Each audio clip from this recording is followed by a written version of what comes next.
Okay, hello everyone. I'm Riya Agrawal and I'm going to be a moderator for this session.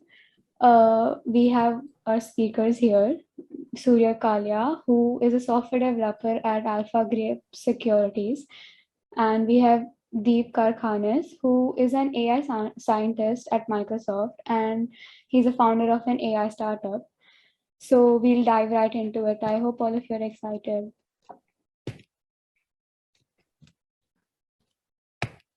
Hello. Okay, Hi guys. over How to are you all? Hi. Thanks a lot. Thanks a lot for the introduction here. Actually, before we start off, is it fine if everyone can just message in their standard, which standard they are in right now? Maybe if you're a parent, what standard is your child in, just so that we get an idea of what's the audience composure. Okay, so I see 8th. Okay, 8th, 10th, 9th, 12th.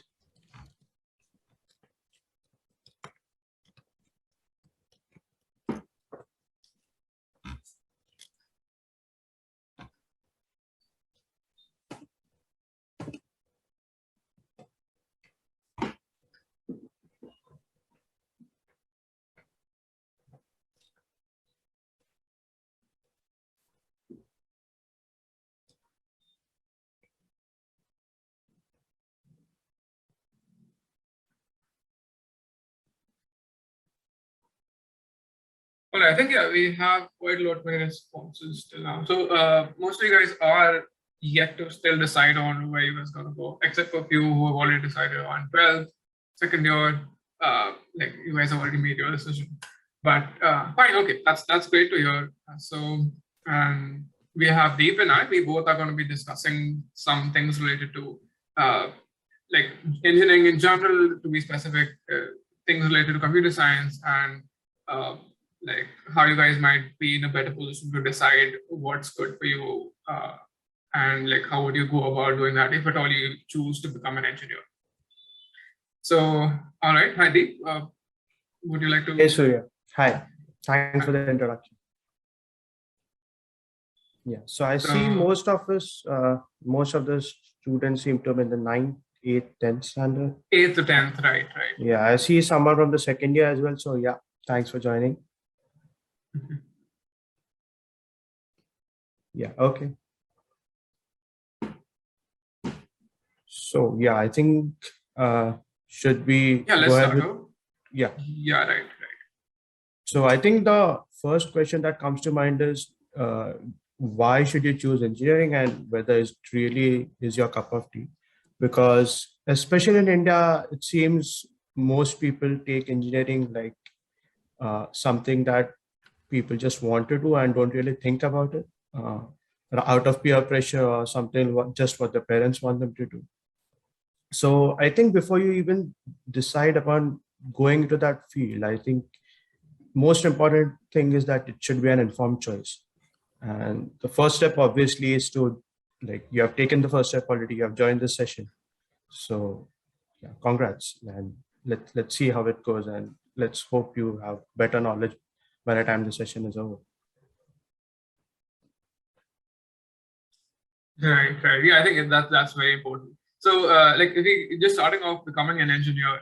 So now let's say you guys do not know what exactly engineering is, we'll touch upon that. But even prior to what engineering is, what we need to look at what things or what qualities are required or not required. I mean, what kind of interests would someone have who would be a best fit candidate for an engineering sort of career? So engineers are normally people who will be creating things. Now that might be in very different contexts based on what specialization you are in, but eventually at the end of the day, you were just sort of creating, designing, ideating new things which haven't been built up yet. So if at all, let's say, of course, primarily you like wish, like, I mean, in school years, you should be more inclined towards the science subjects. Maybe just if at all you sort of question everything and just try to figure out why something is the way it is, why is it behaving this way, or why does it even work in the first place. So if you do have the knack for asking those questions and trying to figure out answers yourself, maybe not yourself, maybe your teachers, you can ask teachers, and like just that curiosity is something that is like ingrained into what engineering is all about. So primarily you might out of all these sciences just be so biology has a sort of relatively smaller component. There are some engineering fields which are sort of interdisciplinary in nature, and you require some aspects of biology, chemistry, everything together. But primarily we are more focused towards math. So math also considered to be a science. It's not separated out. This is math is not a science subject. So you have maths, physics, and chemistry. If those are the things that you like in school, so you would end up doing some things which are sort of derivative of those things that you're already learning right now.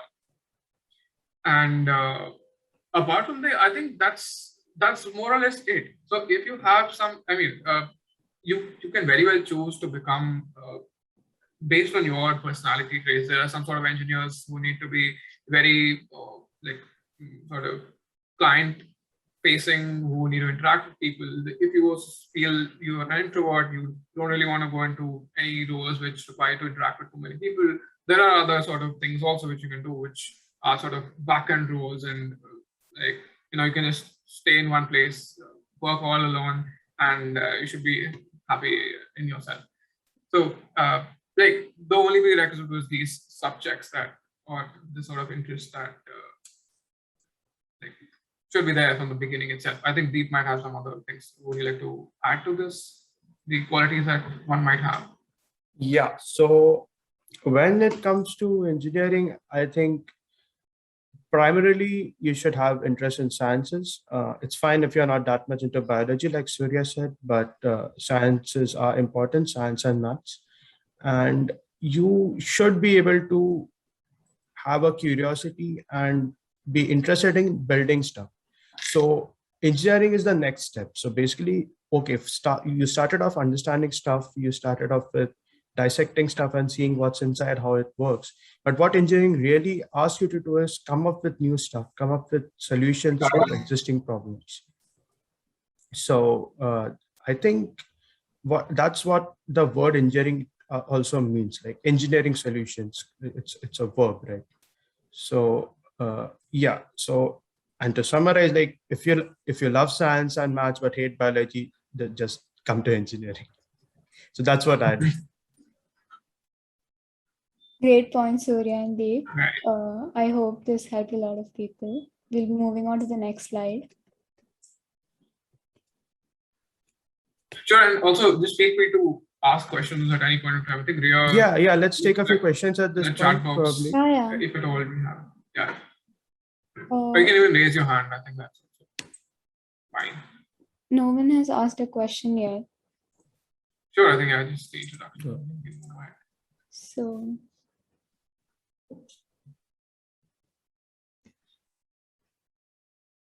All right.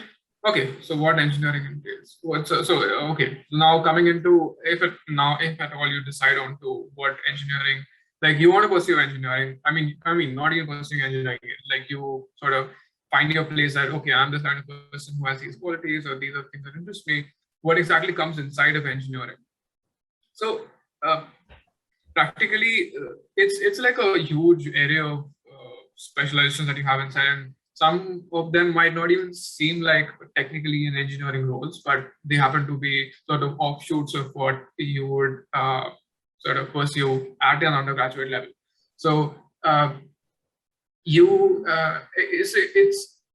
it's like I can just sort of list some examples for better clarity. So you could have roles where, let's say, you are a mechanical engineer or an aerospace engineer. You are involved in designing some sort of machines. It could be anything. So it could be some industrial equipment. It could be, let's say, you're designing aircrafts and whatever, automobiles.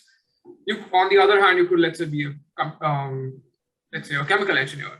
Now, chemical engineers would, again, of course, you can keep branching into different roles, but essentially be dealing with some sort of industrial production requirements. So let's say you have a processing plant, which is doing some sort of processes, and you would be required to maybe improve upon some processes, or like improving the efficiencies, or maybe developing new processes which are more which probably haven't even been invented yet. So you do have some sort of a component of invention also as along with engineering.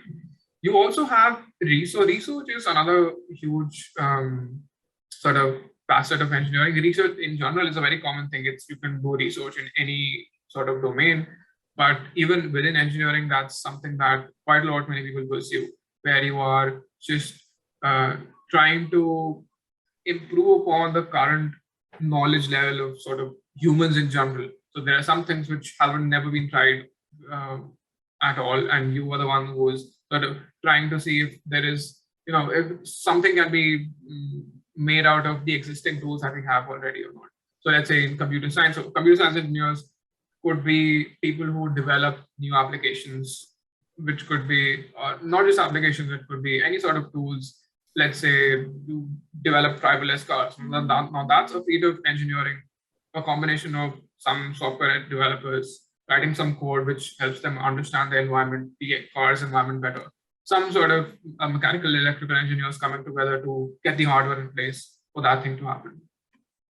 On the other hand, you could have, say, engineering physics. That's on the more theoretical side of things, where you are sort of doing research into whatever particle physics. You would also have particle physics and some sort of applied mechanics concepts, where like those applications are like used in the real world, but over there you will be more focused on improving the current state of the art models that we have.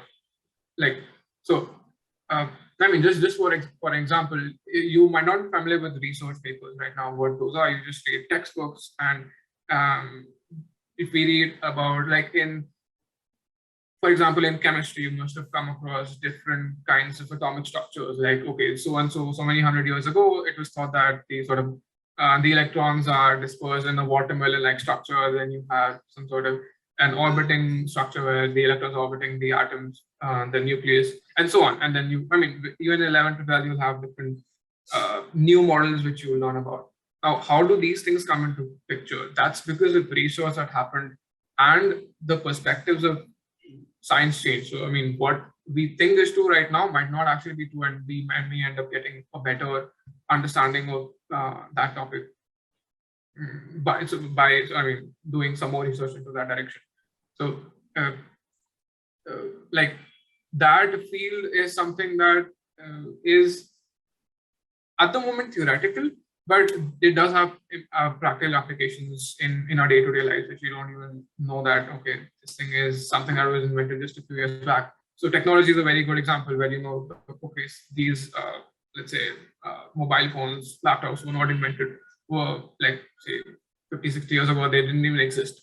But there is, the engineering is what pushed it ahead along with research into developing new materials, new sort of technologies which enable you to sort of get things done which have never been done before. So yeah, I think I'll just offer your Deep. Could you just add in your insights? I think we have a question. Rishi, you can unmute yourself and ask the question. Yes. Sure. Thank you. So, sir, if I'm pursuing engineering physics and seeing the maths that is taught in engineering physics, can I make a transition in AI and ML if I wish to do so in the future? And also, can I go for a master's in computer science after engineering physics if I wish to do so? Yeah, so I'll take that question. So yeah, Rishi, so first of all, I would say you can literally transfer from any branch of engineering to any other branch for a master's. All you need to do is do some appropriate courses, have some appropriate experience during your 4 years. So that is definitely possible if that's the question you're asking. But yes. I would, you don't have to call me sir. But yeah, so the point is, if you are interested in engineering physics and in AI, you could just do both of them during a BTech. It's not like you have to restrict yourself to one. Your degree could be in engineering physics, but you could start doing courses related to AI, which in academia, it is more of machine learning. You could look that up. But you don't need to have a dedicated degree to work in a specific field. Engineering is very broad, and most of the times these days, colleges offer something called as minor degrees. So let's say you have a BTech in engineering physics. So your major would be engineering physics, but your minor could be computer science, artificial intelligence, anything. So yeah, go ahead. So even in India, the major minor system being started. Yeah. I'm talking about India. Yeah. Oh. Yeah. And if you really are interested in engineering physics, so yeah, that is like a really awesome combination, engineering physics and artificial intelligence. It has a lot of scope right now. But just make sure you're really young right now, right? Make sure you're choosing something that you actually are interested in, and not just because it seems like crazy and it seems like, oh, this is something that would get me a good job or get me a good career. Make sure that is something that you really want. Yes, sir, definitely. Yeah. Thank you. Yeah, sure. Deep, would you like to say more about what engineering entails? Yeah, sure. So engineering, I think mainly it is like you should look at it in two parts. First is about the actual 4 years of your bachelor's, which is the actual engineering. And after that, it's about the actual career, right? When you start your jobs and when you actually work as an engineer. So the first 4 years are mostly going to be similar to your academic coursework in school to some extent. You'll have courses to complete, like you have different subjects in school, you would have different courses. You would have to do assignments like you do homeworks. And to some extent, you will have projects which will basically be used to apply things that you have learned during your engineering and make small projects. Or let's say you're a mechanical engineer, you probably make few robots or something like that. And whichever field you're in, you would basically be more of doing things to learn during your 4 years. And when you actually go into your job, you'll basically be applying things that you have learned so far to real world problems, and hopefully building new stuff and solving problems which basically would make the world a better place. So I would say engineering is a very, very, very broad field, and I can't summarize everything in what engineering entails. But I would surely tell you that if you are interested in a particular field, if you're interested in solving any kind of problems, there will definitely exist a field of engineering which will allow you to do that. Okay, does anyone else have questions regarding this? If not, then we'll be moving on.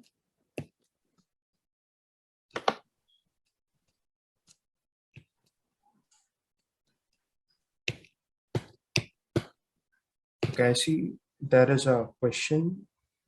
So somebody has asked, can you explain a little bit about data science?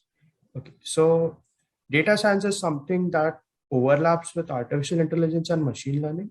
Data science is basically science where you use data to come up with results and make observations. So data is like a buzzword. It's anything or any kind of information. So if you have had like computer science in your subjects, you might have heard of the term data. And data science basically tries to interpret data and make assumptions or make observations about that data and tries to come up with stuff. So yeah, I would say data science, in a way that I can explain it to you, is basically analyzing information and coming up with observations to help you solve a problem that you're interested in. So is there a follow-up question to that?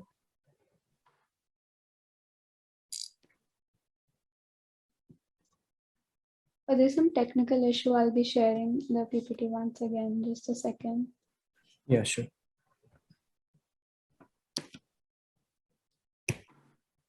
Yeah. Surya and Deep, you can go ahead. Yeah, okay. So yeah, I think I have cleared that. Okay, so now coming to the main question about the entrance exams for engineering. So yeah, so the most sought after exams and probably the most competitive exams in engineering are the JEE Mains and the JEE Advanced. So you would give your JEE Mains after your 12th, sometime around your 12th boards. Right now the timelines are a bit, I don't want to say messed up, but they're a little bit different than they usually are. So you would probably have your JEE Mains after your boards, at least one attempt would be available after your boards. And there would be a certain students who would be selected who do well in the JEE Mains, and they would be allowed to appear for the JEE Advanced. And JEE Advanced specifically is for admission to the IITs, if I'm not wrong. There are a few other colleges, but I definitely know you can get into IITs if you have good score on the JEE Advanced. So that's how Surya and I made it to the IIT. So Surya, was the JEE Advanced during your time? I'm not sure. Yeah, definitely. Yeah, so they. It was the same structure. Yeah, great. So, and so if you are really interested into going all in and like trying the best that you can get, you should definitely pursue the preparation for JEE Advanced.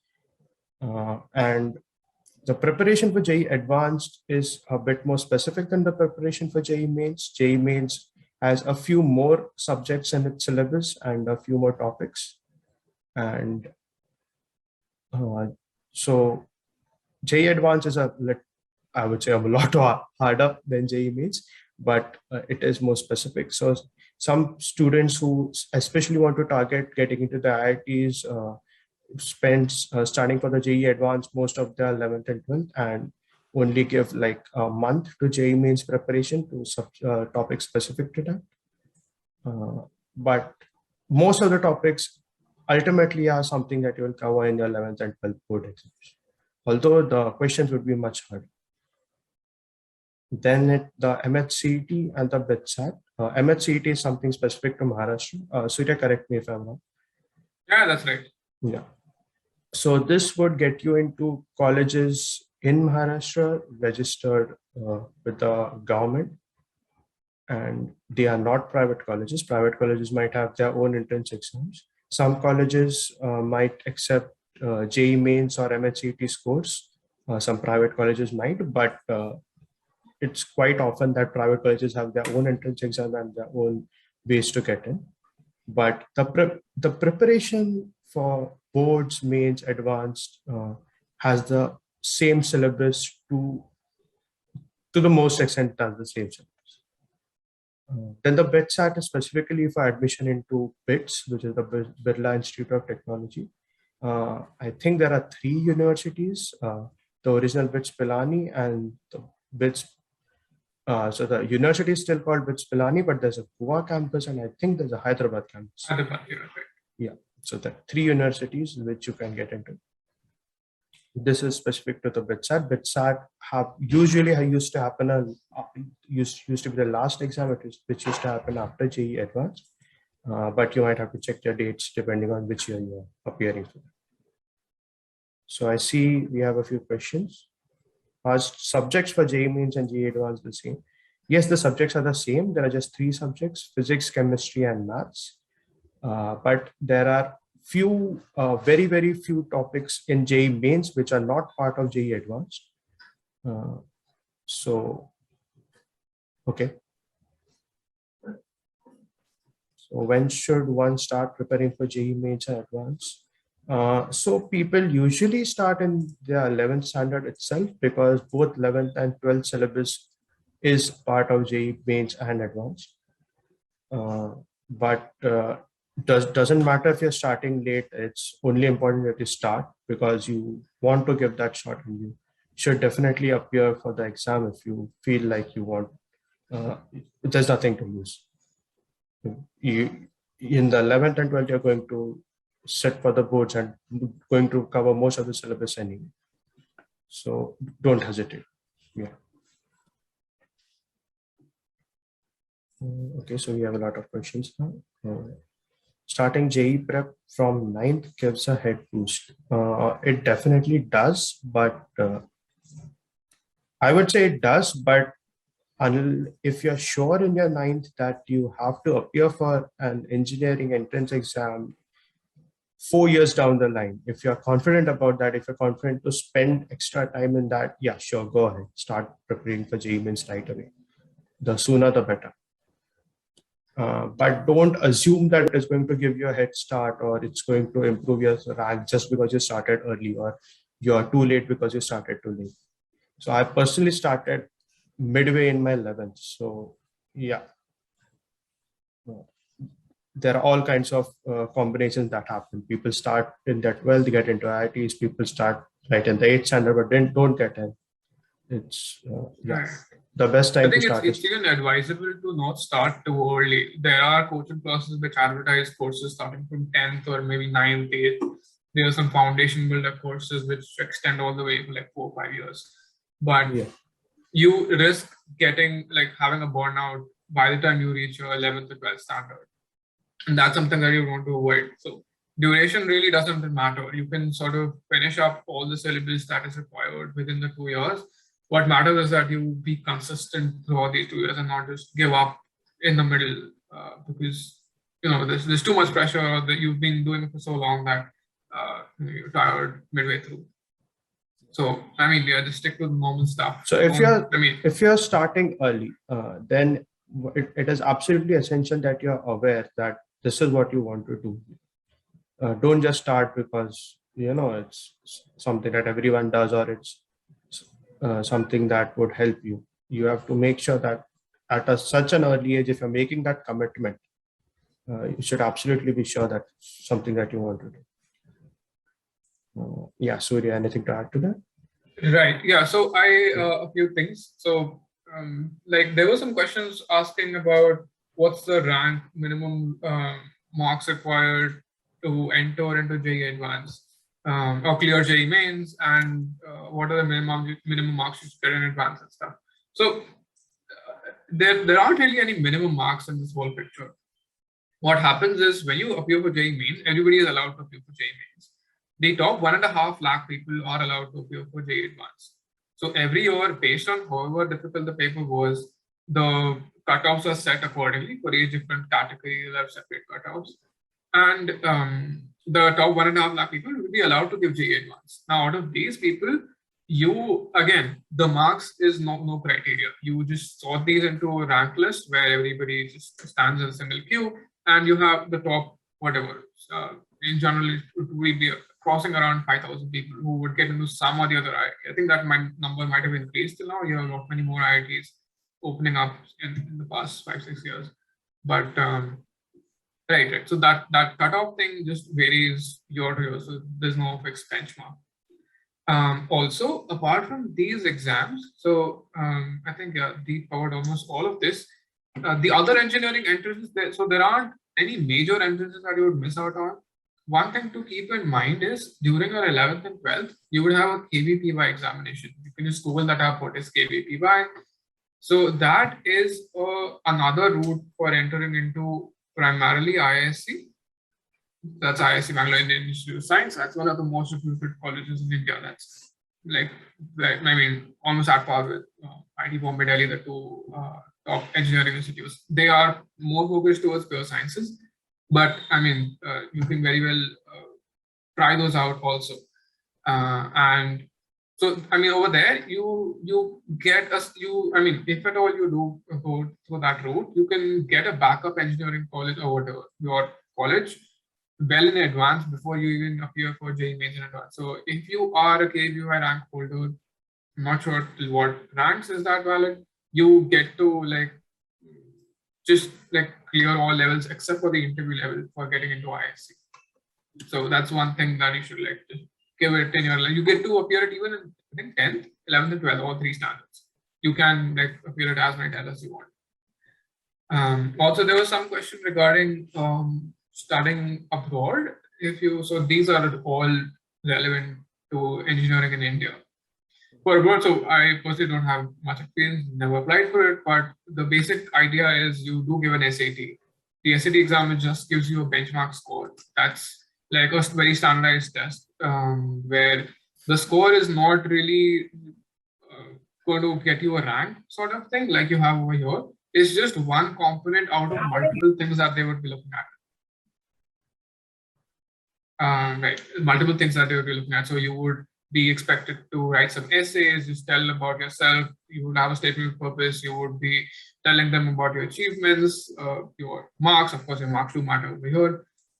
Your board examination marks, as well as any extracurricular things that you participated in, any volunteering activity that you participated in. So it's more of a holistic approach, holistic sort of selection process instead of just one single score based on which you would get admissions.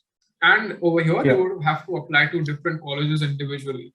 There's no one common portal where you apply. So to have different application processes for each different college, they might also expect you to give some recommendation letters where you have any of your teachers write about you, how you are as a student, or if they know you personally in any other context. So I mean, yeah, that's a very different application process from this. So when it comes to study abroad, I could give you some insight. So I have joined a master's program in the US. So I'm aware of the process related to master's, but also related to the bachelor's. So you have basically three important components to that.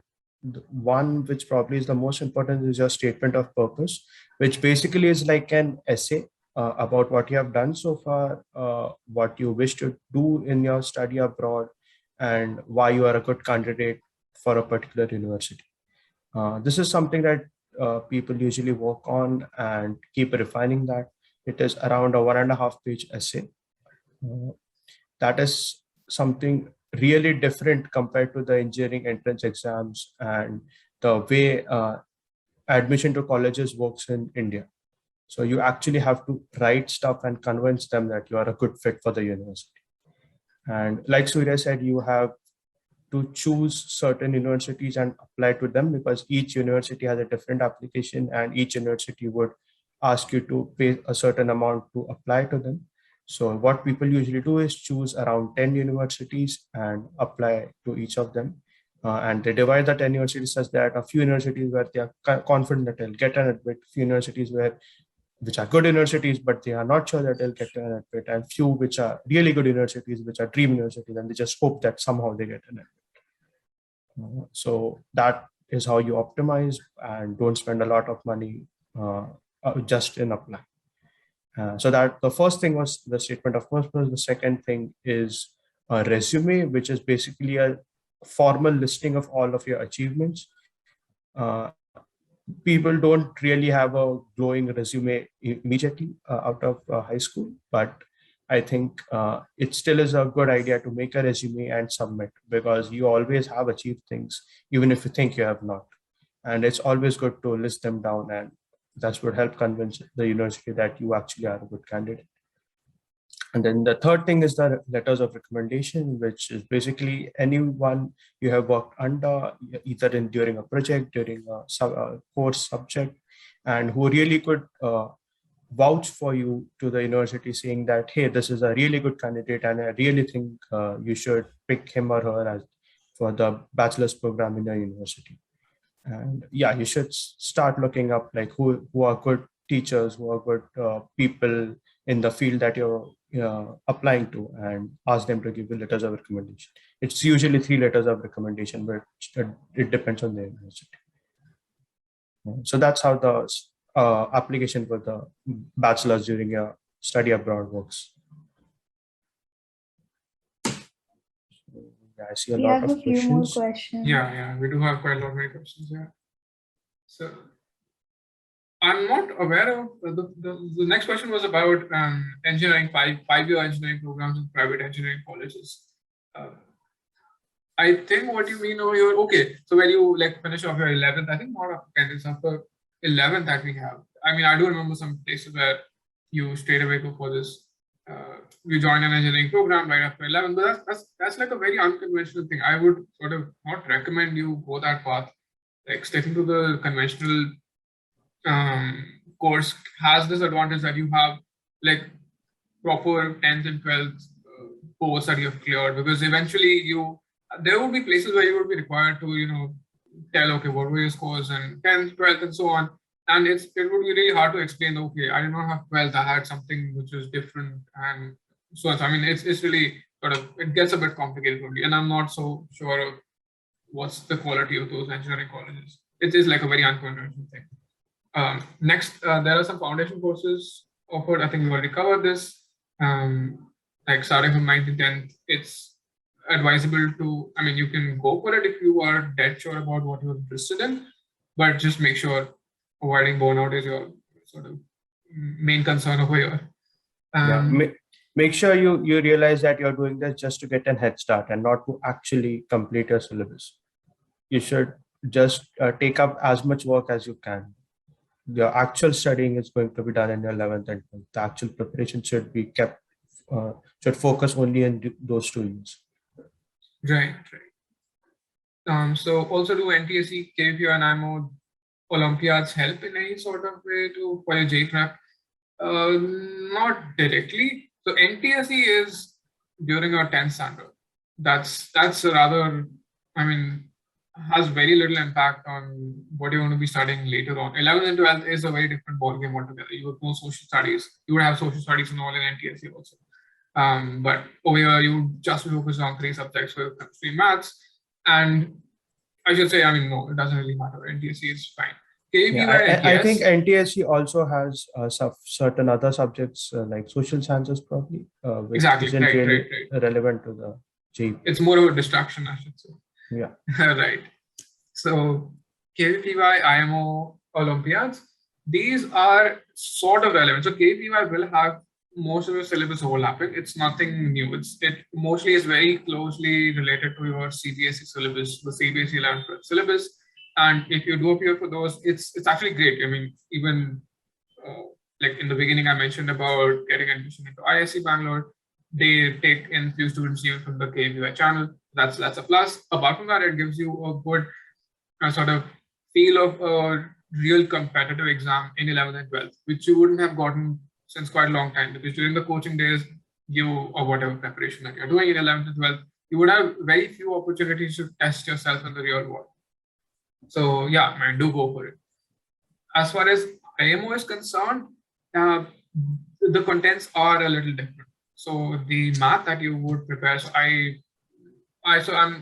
these are not the IMO, the SOF IMO that you give in school. This is the, so you basically be given regional math Olympia. That's a different thing altogether. That's not a private. You're talking about the PRMO, IOQM route, right? Exactly. Yeah. The PRMO, RMO, INMO, and then the last level is OCSC and then IMO. Right. So, I mean, those are for all stuff. So these Olympiads are not just for math. You have a similar one for chemistry, physics, astrophysics. I think there are a few more. So yeah, so as far as IMO is concerned, preparing for that is quite different from what you'll be studying in. My advice would be, don't explicitly prepare for this, especially in your 11th and 12th.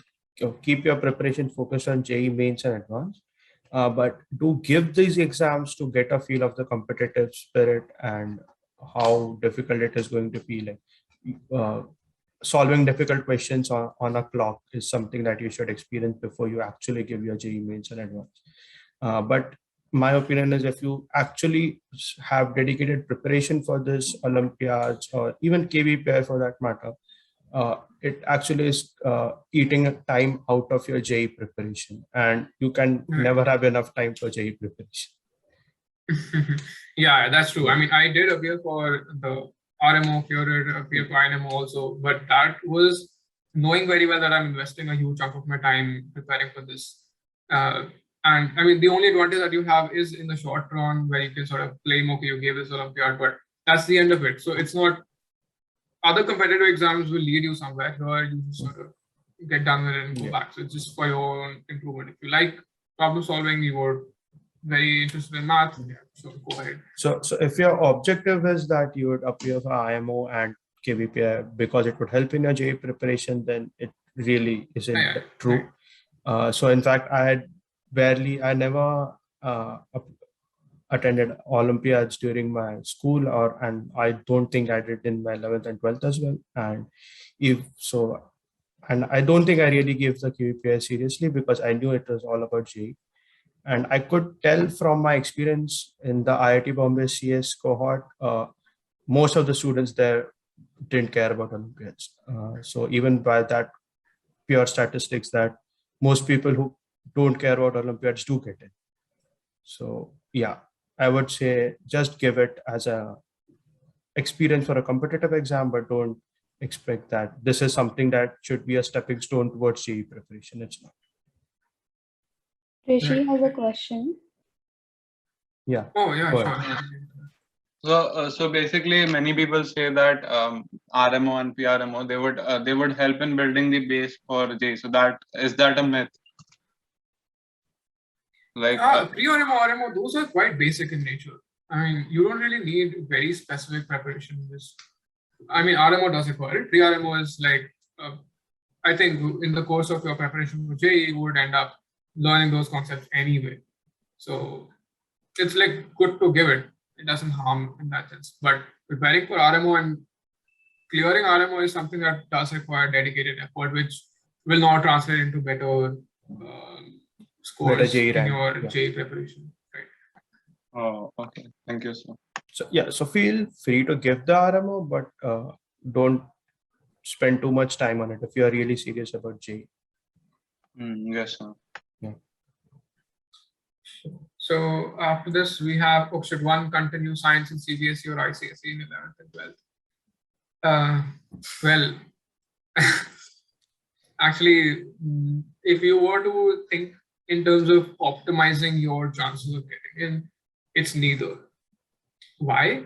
Because that's not what, so you would want to reduce any other commitments apart from the JEE preparation that you would have. So let's say you are involved in ISC, continuing nature, or any other school for that matter, it does require quite a lot of effort to give those exams, appear for boards, to do all the practicals and stuff. I mean, not that it's not relevant, but it sort of distracts you from the other objective that you're pursuing. So what most of the students, even in my batch, the ones scoring AIR 100, 200, 300, most of them end up coming from some sort of dummy school integrated with coaching classes. We do have a few of them over here. There are some in Kota, Hyderabad stuff, the coaching centers. So that's where you have minimal involvement in school affairs. So like you don't have to attend every class. You have compulsory attendance. You need to attend all the English lectures and other extra, optional subject lectures and stuff. It's just that you can do bare minimum effort to study. Of course, you need to study. You need to do boards. All those things are there. It's just that you don't have any of these compliances that you need to look after. Just like focus only on your coaching. I think Deep also went through this same, right? Or yeah. So so this is my opinion, but if I'm being candid, I don't think doing 11th and 12th in GEA would be a good idea if you're absolutely sure about preparing for JEE. So that's my opinion, but that's what I did because I was sure. So GEA is a great place for your 10th and it has lots of activities and all, but they tend to be distracting during your 11th and 12th. 11th and 12th, if you're going into JEE, should be absolutely like a dedicated JEE preparation and nothing else. Even boards preparation should be kept to a minimum. So that's where, like Surya said, these coaching institutes which have dummy colleges come in. So I personally was in PACE for 11th and 12th. So basically what these kind of coaching institutes do is they have college registered with the Maharashtra board and HSC college usually, and they have a coaching institute separately, and the teachers are employed by the coaching institute itself. So they don't ask you to attend college lectures a lot. They just expect you to sit through for your coaching, and they would basically only ask you to prepare for the boards towards the last 1 month and for your 12th and 1 month for your 11th. And that's totally possible because your syllabus is basically the same and you have practice much harder questions for your advanced. So the board preparation usually is really easy if you're preparing for the advanced. And one thing I'd like to point out is dummy colleges with coaching is totally different from integrated coaching. If the integrated coaching is saying that we have tied up with a particular college and you don't have to attend lectures, I would say it might end up being a scam, because the coaching institute, unless the coaching institute and the college is absolutely under the same name, they are just trying to mint money, and in the end both the coaching and the college is going to have their separate attendance requirements, and you'll basically be ending up attending both the college and the coaching, and that would be an absolute waste of your time. So that these dummy colleges usually they never have any attendance requirements for your college itself. They only ask you to attend the coaching, and that is something, like Surya said, you have to optimize your time to the extent possible. So yeah, that is a good idea. And that's why when it comes to the boards, HSC might be a good choice. To some extent, CBSE might also be.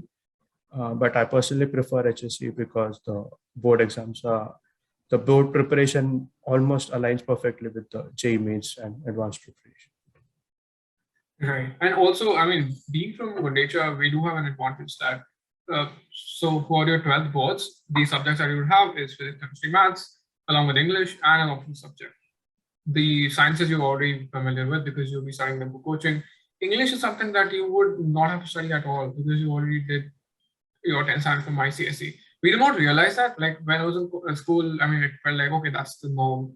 But when you like meet different people, all from different boards, you understand that the level of English that you had studied for in ICSE is much higher than what you can expect anywhere else. So you would require very minimal efforts to prepare. You might even end up having the same sort of, I think not the books, but we had the same plays of Shakespeare that we studied for 10th standard again in 11th and 12th, and it's like, okay, we already know that. There's nothing to learn over here. So right. So I mean, that's one advantage that you have. You can very well just sort of skip through the board preparation completely by this approach. So I think next question is also the same. What really impacts the resume? I mean, I don't think right now you would end up, I mean, unless you were trying to apply abroad, you don't really need to build your resume right now. The only things that you would mention over there would be probably right at the moment, your scores, any competitive exams or any sort of competition that you participated in inter school, what are district level sports events, or any, you didn't have any NGO related activities or any volunteering activities that you did participate during your school or maybe on your own also. And I think that's more or less it. Right now, there's nothing much to write. You have all the things that to write during your undergraduate studies, in your internships, course projects, etc. Deep, would you want to add something now, or we can move to the next question? Yeah, so the resume, yeah, you're right. I don't think there's anything really impactful that you might end up doing currently, but it's still always a good idea to make a one-page resume if you're applying to universities abroad. If you're only appearing for the JEE, don't care about the resume, just focus on JEE. It's absolutely not required. Nobody's ever going to ask you a resume in India until you are like in your second or third year. But if you're applying abroad, you might have to optimize things and you might have to find things where what you could write on your resume. In this case, maybe IMO KVPI scores might help, but absolutely make sure that you are appearing for international exams which are recognized globally so that your scores actually stay relevant and the universities actually know which exam you're talking about. Apart from that, you could talk about your projects, and if it's something that's really interesting, some really interesting or impactful project that you did during your school, or maybe some other kind of achievement that you just think is really awesome and you want the university to know about it and you think it would help your admission, yeah, go ahead. And different universities might have different requirements for your resume. Usually it's 1 page for your bachelor's, but it might be. No, and probably it would be a good idea to have some social service experience listed in your resume for study abroad applications. And that it really matters here in the US at least. Right. That's so true. I mean, over here we don't really care about it, just one score, that's it. Yeah. But you would need all of those when applying. You are judged on your overall profile, right? Okay, so difference between G mains and I think we already covered this. Like content-wise, there's hardly any difference. The difficulty level is the only thing that's different. Few chapters here and there. I don't think you need to bother about them right now. Very specific and very few chapters are additional in the JEE mains, but they are usually later in your 12th. So if you're in a coaching, you usually would come across it immediately. The coaching institute always tell you, they'll call something like a main syllabus, which it's not actually the entire main syllabus, but something which is in mains but not in advanced. Okay, so next question was, I need tips for 𝐾𝐲. So, okay, Mohammed is asking this, you are in 8th right now. So actually you don't really need to worry about it right now. There's nothing to be done. I did give my 𝐾𝐲, I cleared it, but that was in 12th. So you do get a chance to appear for it multiple times. I think so, not in 10th, 11th, 12th, and first year. You can give it after you join any college. The only thing that once you reach 10th, you need to make sure is that just don't forget your biology. Just keep the books, don't throw them away right after boards. So you would want to refer to them for a few months, because appearing for 𝐾𝐲 in 11th would require you to have like, I think you would choose 3 subjects out of 4, or maybe biology. I mean, there is biology if you're appearing for it in 11th. If you appear for it in 12th, you can skip that. You just have physics, chemistry, and maths. So I think, yeah, that's the only thing to keep in mind that is very specific to 𝐾𝐲, that just don't forget your biology. I did not feel like doing it. I was like, okay, I'm not going to do biology. I'll just give it in 12th. Just skip it altogether. And I mean, I was sort of fairly confident that it's not going to be an issue for me. But it's advisable to at least appear for it twice in your 11 just to get a feel of it, and then straight away in your 12th, because it gets very competitive by the time you're in 12th, and everybody else is also prepared for it till that. In 11th, people have just started off. Many of them haven't even decided that they're going to go in this direction. So that's the best opportunity you can get to grab hold of the 𝐾𝐲 if you are sort of so inclined towards it. Right. So I had a question directed to me. Being a 10th grader who is well acquainted with calculus and is pretty good at programming, how can I learn AI and ML? I'm not very familiar with the advanced statistics and probability. What path should I go to learn AI right now? Also, if possible, can you please recommend some resources for this? Okay, so it's good that you are interested in AI, ML, and I'm really impressed that you are aware of the term ML, because most people at this stage don't. Yeah, so that's good. Yeah, you're absolutely right. You would require advanced statistics and probability to make it in ML and AI.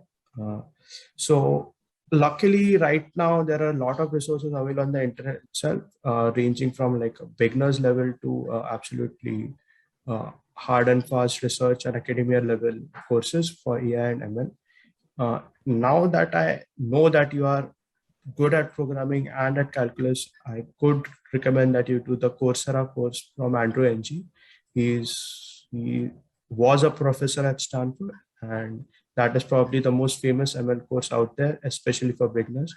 And if you are good at Python, you should be able to handle that course. And it does take you through, it doesn't go too much into the maths so that you can understand things. And yeah, I think, yeah, for the moment, just go ahead with that. I mean, you're already way ahead of what people usually are. This is not a course which 10th graders do. This is usually during your actual undergrad, but it's fine. Like if you're really interested, yeah, go for it. So can we learn AI without linear algebra? Like, can I do that course without linear algebra? So that particular course doesn't go too much into math. That is why I'm recommending that to you. If you specifically want to learn about probability, and so you want to first cover up those math bases before going into ML, you should probably start reading up on the background that is required for ML, which is obviously linear algebra first. Probability to some extent, yes. The probability that you learn in school is really different, and you are not used to mathematical notations. So first, I would suggest that you complete the chapters for the 11th and 12th probability courses, which will at least get you used to the notation and the math. Then complete the linear algebra courses in the 11th and 12th textbooks, and then you could probably dive into the math and ML. And yeah, Google is your best friend in this case. You could keep coming up with resources, you could keep finding things, and if you just don't understand something, Google it again. Yeah, keep going down that rabbit. Yes, thank you, sir.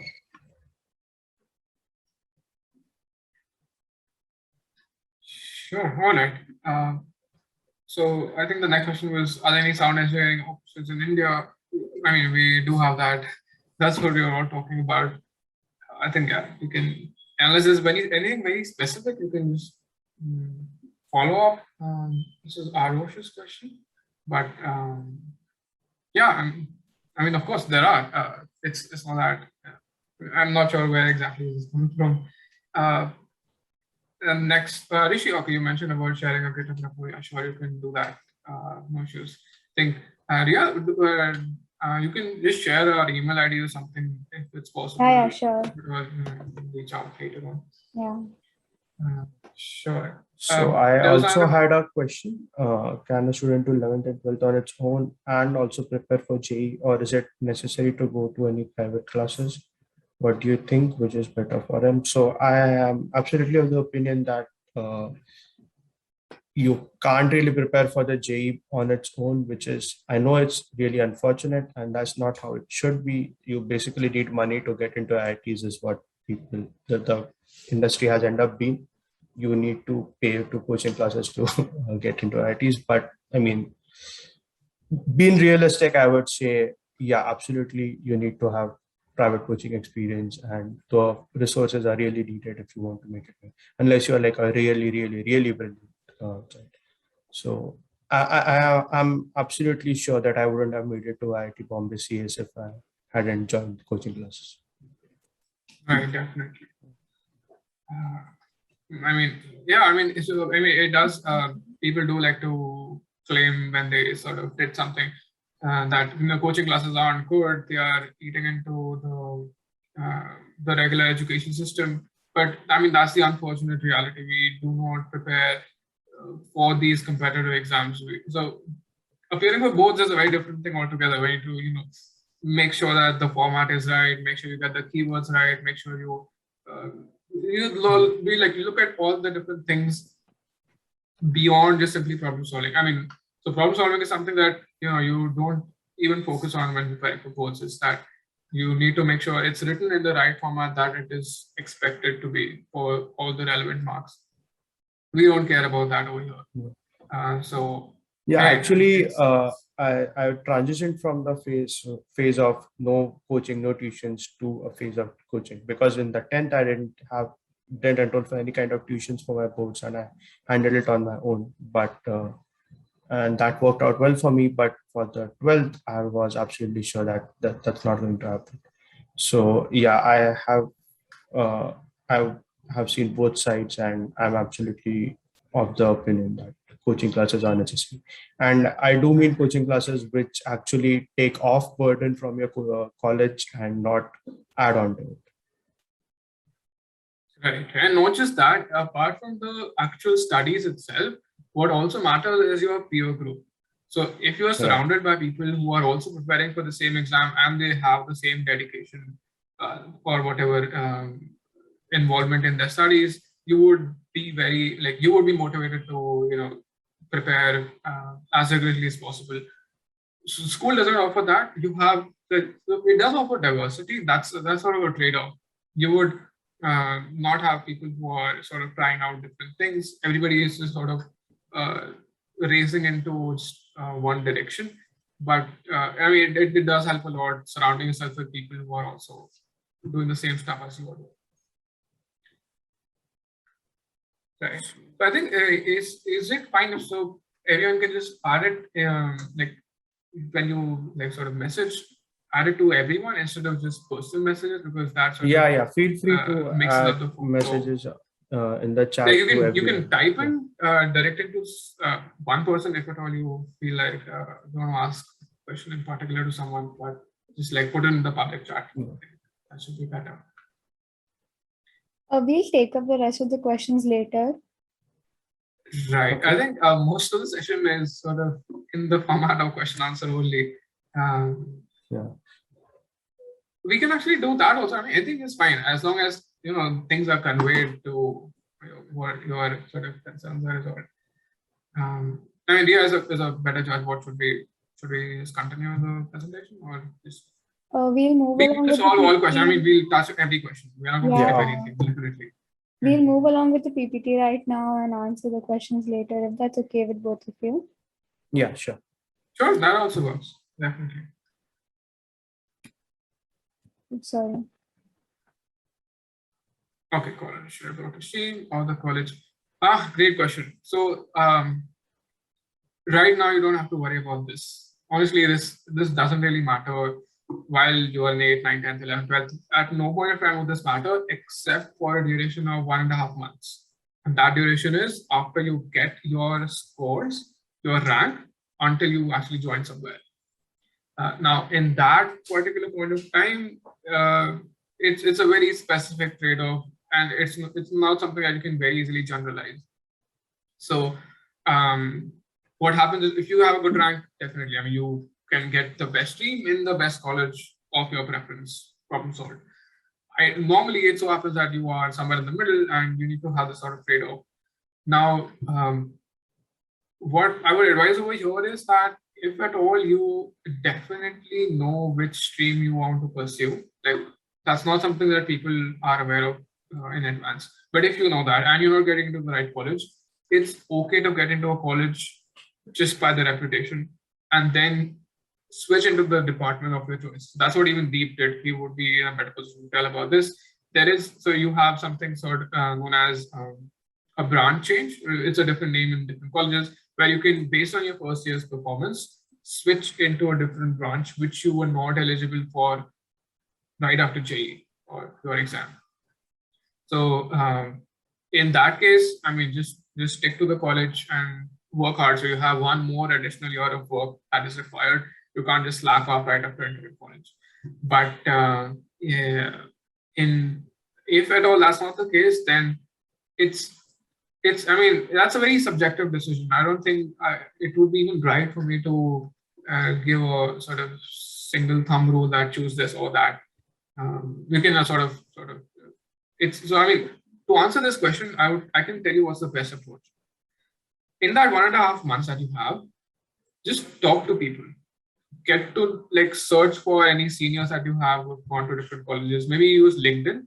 You would not be using that right now. Create a LinkedIn profile. You can just search for people in different colleges. Maybe if they went to their schools, you can search for people from 𝐼𝐴 who have gone to so-and-so college, or not even 𝐼𝐴. You can approach anybody. People are usually willing to answer your questions. And just talk to them, ask them how their experience has been, what opportunities they got right after college in that branch. And I mean, that's the best way you can sort of answer this question when it arises later on. Yeah, and a few things to add to that. When you are, like Surya said, the actual decision would only be during your 1.5 months after you have given most of your exams and you're looking at college options that you have. A really important thing is you ask people who are in that stream or in that college and ask for their honest opinions about whether to go in that or not. So don't think that you would have any kind of idea about what the actual engineering stream would be about just because you have done similar things in 11th and 12th. So mechanical is not about only physics and laws of motion, and chemical is not about chemistry. They are totally different. So absolutely ask students, and don't ask students in the first and the second year. They don't really know anything, although they think they do. Ask people at least third year or higher, and even better, ask people who already have a career in that field. So when you say, should I go after the stream or the college? And when you say, I like this stream over that stream, be absolutely sure that you actually know what the stream entails. And that information can only be gained from people who have already worked in that stream, or people who are currently in that engineering stream in the third or the fourth year. And yeah, college reputation does matter very, very much. I've seen people who were better off taking a different stream in a more reputed college and doing a minor in a stream that they were interested in. So let's say you have your college A is considered more reputed than college B, but you're getting the stream of your choice in college B, but you're not getting it in college A. So you might end up having a better career prospect if you go to college A because it's highly reputed, taking some other stream, but doing a minor in the stream that you're interested in college A. So absolutely look at the reputation that these colleges have and how difficult it is to get a minor. And of course, there's the possibility of changing your stream altogether inside of college A, like I did. So I was in IIT Bombay Mechanical. I got that stream based on my rank. And at the end of my first year, I switched to computer science. But it is an absolutely difficult thing, I would say, because out of the cohort of 1,000 students that we had, only 10 students were actually allowed to get into CS. So imagine you're competing with 1,000 people who have gotten into IIT Bombay and competing with them and trying to be in the top 10 to get into CS. So yes, branch change is possible, but don't go into a college assuming that you'll branch change. Go into a college expecting to do a minor, sure. But be absolutely certain that it might be the case that you would end up being in that stream, and you should look into the possibilities that what that stream would entail. So I was absolutely sure that even if I wasn't able to branch change, I would absolutely be okay with being a mechanical engineer. So that is something that you should keep in mind, and you should kind of understand that this is the stream that you choose might end up being the stream that you have to be an engineer in. But I think minors are getting more and more common these days. So yeah, stream in the end isn't really that much of a significance anymore. But yeah, if you get a good college and a good stream, it's always better. Sure, I think we can move on to the next slide.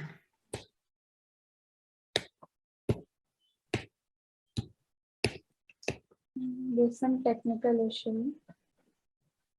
That's all right.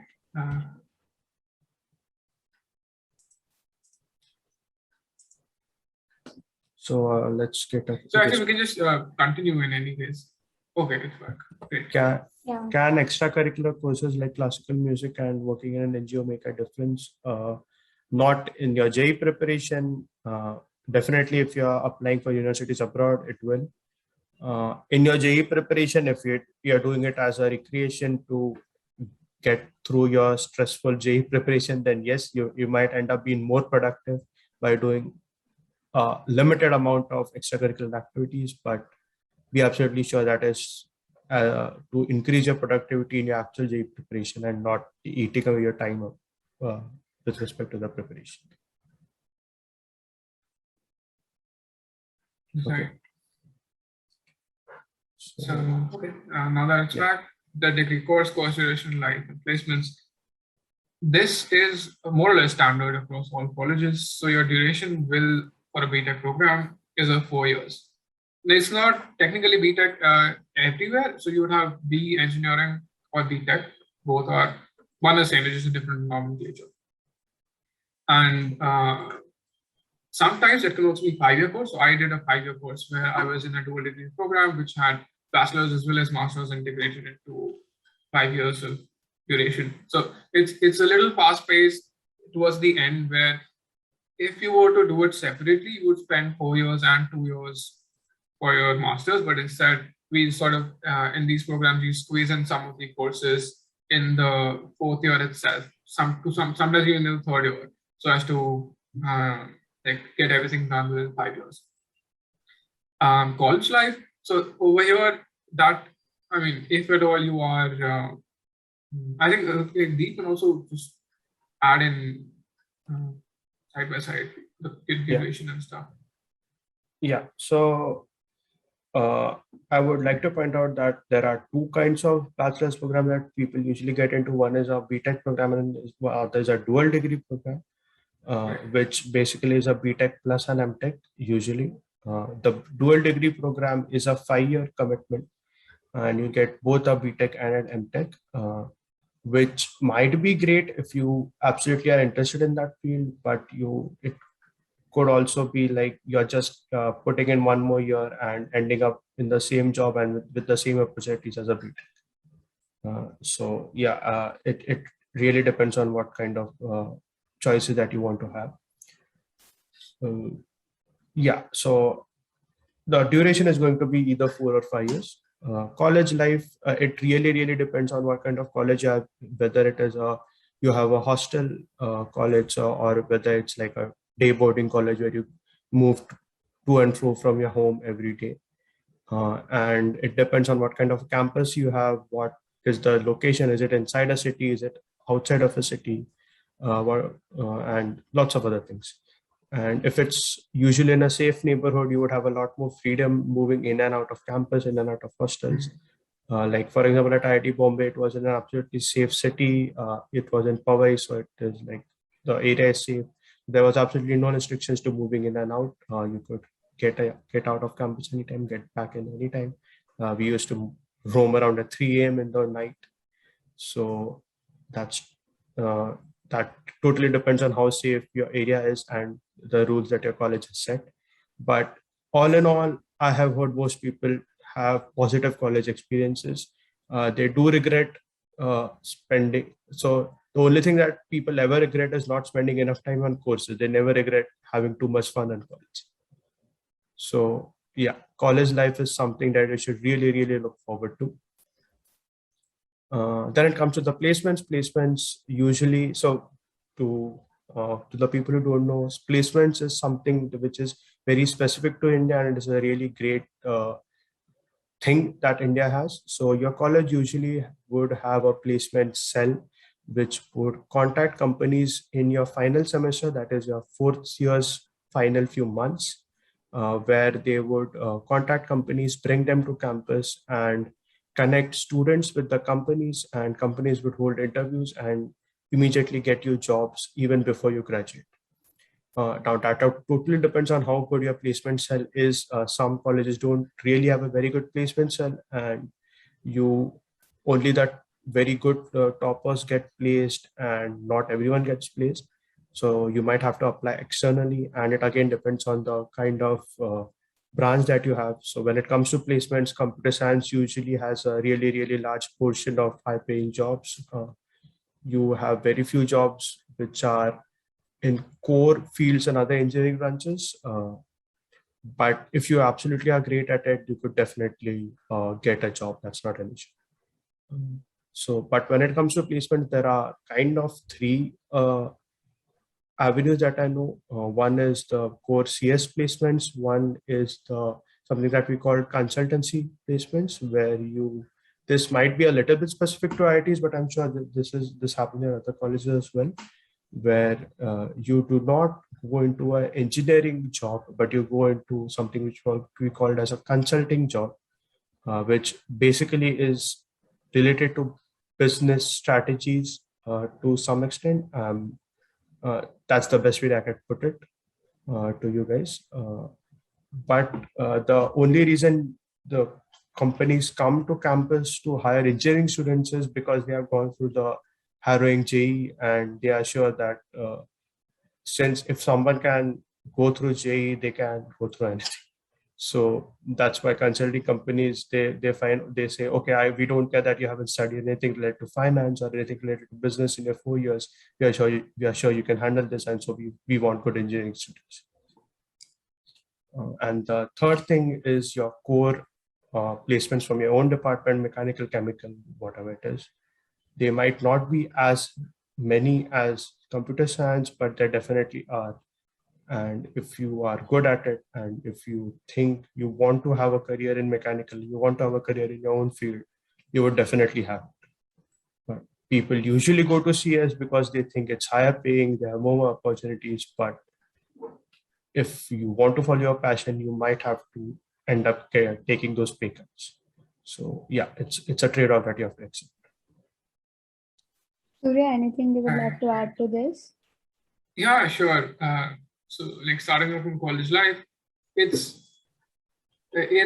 mean, if at all you do get an opportunity, just try to get into a campus college where you live outside, even like campus college outside Mumbai. So you don't have to be staying at home and travel up and down. You'll be staying in a different place. Of course, there are perks, you have your own privacy, but I mean, you learn to live independently over there. And it's not like school that you go to school, come back, you know, all the meals prepared. I mean, not that you have to cook yourself, but you would have those provisions already in place. You would have some sort of mess, a cafeteria, you don't have to cook, but you need to clean up by yourself. You need to sort of somehow figure out a way to wash your clothes, you know, get things done on your own. Nothing will be like served to you like you were used to living a life at home. And it's not just this. The other advantage that you would have is that you get to spend 24/7 with people who are of the same sort of mentality or your same wavelength as that of you, because everybody, all of the people who you would be starting with, they might be coming from different parts of the country. It's not just specific to Thakur village, Mumbai. No, it's like all over the country. And that's where you learn different cultures, how some people, you know, perceive something that might seem very normal to you, but it might be, let's say, sort of taken in a different way by some other person. Or you learn about different cultures, you learn how to interact with people, how to sort of deal with differences among cultures. And also, it's a very good place to ideate. So if you like you have your batchmates working on a project, it's very easy to come up with different ideas. Maybe there are a lot many startups that start just this way. There are some college students working, like starting in a dorm rooms together, working on some project together, and they eventually end up starting their own companies out of this. That's one sort of direction. Not just that, people also sort of apply to colleges together and apply for jobs together. It's like a very constructive environment that you cannot get if you are at home for like 2/3 of your time. And of course, activities. So activities are very different in college. You would have your regular courses, your classes during the day, let's say 8 or 9 a.m. in the morning up to sometime in the evening. It's not at all like how you have in school. It's not a fixed time that you have from some beginning to like, let's say the afternoon. You would end up picking courses on your own. It's like, you know, whatever things you like, you can pick from an area of courses that are available to you and just attend those classes. That's how it goes about. And during the evenings and nights, you would have all these activities, which many sports activities. You would have different clubs in colleges. So like most of the popular clubs are like some sort of dramatic club, dance, music. All these activities happen during the night. It's like we hardly get time to sleep if you are engaged in whatever these activities as well as studying at the same time. People usually do one of the two. It's hard to do both. But yeah, that's something new that you would experience in college. Placements, right? I think we've covered almost everything. That's very specific to what we have in India. But that is where, so I mean, the choice of branch, etc., all finally boils down to what you want to do eventually after college. During college, it's fine. You can do whatever because you have the choice to do. You can choose courses. But placements is what shows the sort of the demand supply gap in the market. So you would have many companies who are expecting people to know programming. So there are hardcore CS jobs. There are also jobs which expect you to know some basic computer science, which is applied to a different field altogether. So what happens is many students, when they realize that this is the case, that there are many more opportunities in this field, they end up choosing up or specializing, having a minor degree in computer science. If people do not get the opportunity to do that, you can just simply take courses in computer science, so that during your placements, you are eligible to apply to some companies which have the mandatory requirement of having done at least these courses in computer science. Also, and the pay disparity is there. So I can actually indirectly answer another question. There is someone who's asking about why do engineers pursue MBAs after college? So not all of them do that. There would be people who are interested in their own field. So the core fields that Deep mentioned about, if you are a mechanical engineer and you are interested in the kind of stuff that you do, and you're also satisfied with the job opportunities and the pay that you get, people just stick to that. And later on, eventually probably pursue an MBA to advance in their career. But a huge chunk of people do not do what they were starting during those 4 years. So let's say you are doing any sort of engineering, and that students realize that there are not many opportunities after graduation. Not just that, sometimes students don't even feel like studying that anymore. It's not that interesting during the 4 years. That does happen. You can't help it.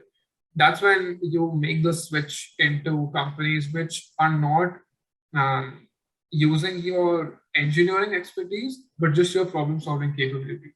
So there'll be a huge chunk of companies who just want you to be there and learn their own skills. I mean, whatever skills they are using in the company, and apply it to day-to-day problem solving. That is where many MBAs come up. So when you get into this field of consulting, where you are not doing the stuff that you learned in your engineering, maybe to some extent, there are some allied consulting roles also.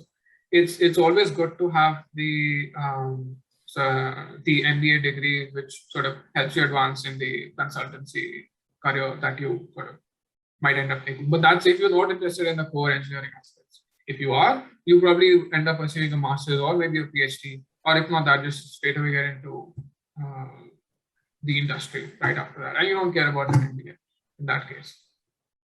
Right, yeah, that's about it.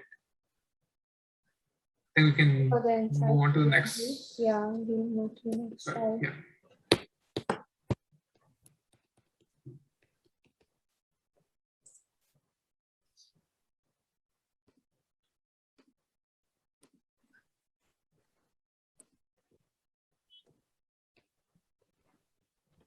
Deep wanted to elaborate on artificial intelligence. So over to you, Deep. Yeah. So yeah, I would like to point out, so artificial intelligence is anything which a computer does, but it would be termed something smart. So artificial intelligence is like a really broad term and a really broad field. Anything which is intelligent and something that a human does not do is considered artificial intelligence. Now there's a related term, machine learning, which is basically what people are doing as part of artificial intelligence, and that's what has actually been done in the real world. So this is something to do with using data and creating a program, or what we call an algorithm, to read data, understand data, and learn so that it can solve some particular problem. So that is what artificial intelligence and machine learning is. Now, the reason we are talking about this right now is because most fields in engineering do use artificial intelligence, and it is growing day by day. So like artificial intelligence seems to be everywhere. Even like when you Google stuff, the Google indexing algorithm, which takes the sentence that you have put into Google and matches it to documents and web pages which are listed there, like even that uses artificial intelligence. So it is absolutely essential, and more things are coming up. Some colleges are using artificial intelligence as a bachelor's degree itself, and it won't be surprising to see in the future that computer science branches out into artificial intelligence, and there are dedicated BTech degrees for artificial intelligence. And I have noticed many people, even in computer science or otherwise, get into jobs in AI, or related terms like machine learning, data science, and so on. So I personally feel young students who are entering the engineering field aren't really aware about artificial intelligence. They might be aware the information is restricted to things like Hollywood movies probably, but yeah, it is something like a very real thing happening everywhere. It's being used, and you should absolutely consider having a career in it. Yeah, so Surya, anything to add? Sorry, wait. Yeah, hi. So, I mean, it's not well known to what, I mean, it's just sort of a very popular phrase that you would hear nowadays, artificial intelligence. But many times when students do start learning about it, they realize it's basically maths. That's it. I mean, it's just applied in a different way. But if you do like maths and you're interested in it, that's something you can very well pursue. And that's a subset of machine learning in general. So AI is very specific, like specifically dealing with tasks that require searching in some domain. Like that could be translated in two different ways. Like let's say Deep mentioned about the Google search. That's very simple, very widely used example. You could even think in terms of bots. You have, let's say, gaming bots. You could have a chess bots to play against a computer. What is that doing? That's just sort of trying to figure out what are all possible moves that can be played in this game of chess, and which move in the future. So like creating all different scenarios. I can move this, the opponent moves this. If I move this, the opponent moves that. The humans can do it only to some extent. Like you can look forward 1 or 2 steps, but AI is basically programming that in such a way to figure out all possible scenarios and see the best thing that could happen, and then move accordingly. So the best bots that were created. So we already have exceeded human intelligence when it comes to creating chess bots. So over here, you are sort of searching through all possibilities, finding the best possibility, and that's a bot. I mean, you could have different kinds of bots, not just. That's a very simple example. You could also have, let's say, how you have driverless cars right now. You are anticipating different scenarios of vehicle collisions, and making real-time decisions as to whether this is possible or not. What's the likelihood? So you have the probability thing that we discussed.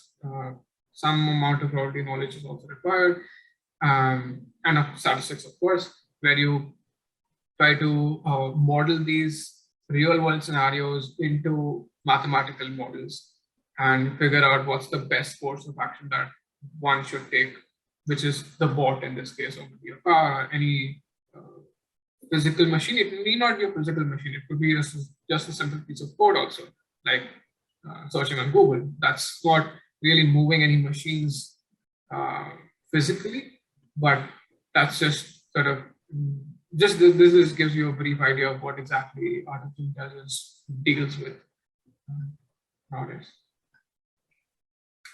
I think we've touched upon everything regarding artificial intelligence. We'll move forward. Sure.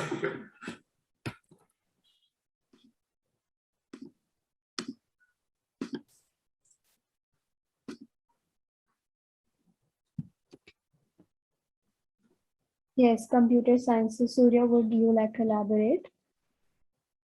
Sure. So why is the cutoff for C is always the highest? Actually, this is sort of a feedback loop which has brought the the current cutoffs that you see, you would see computer science, electrical, mechanical, chemical, civil, all these orderings that you would end up seeing for your placement, not the placement, for your sort of engineering entrances.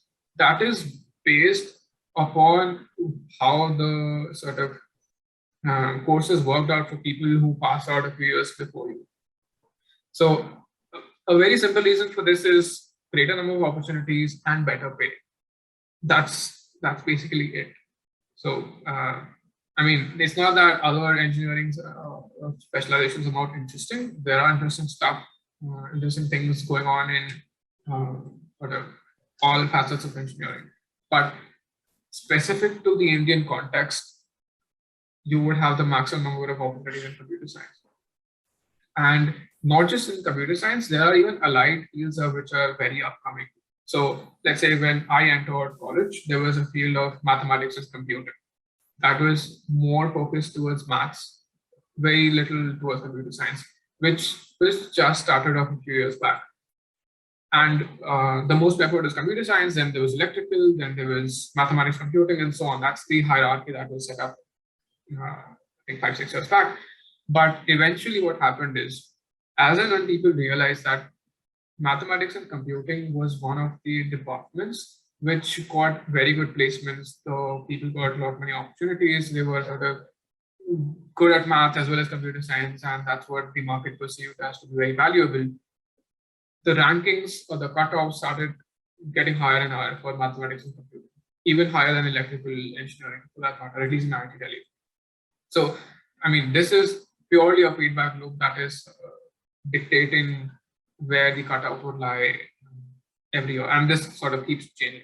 Not that you should always stick to it. It doesn't mean that, if you get some rank and you fall into this bracket, that means you definitely have to take that engineering. You could very well just take something which is not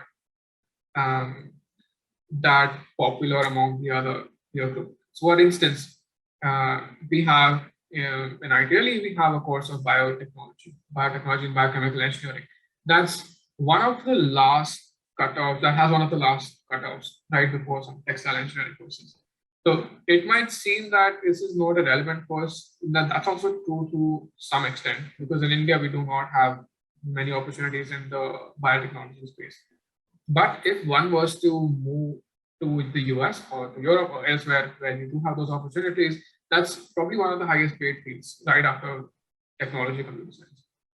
So it's just planning a few years ahead and thinking where would you probably want to work, or when you are most comfortable in. And yeah, I mean, that sort of explains this high CS cutoff, basically. And could you just add in something over here?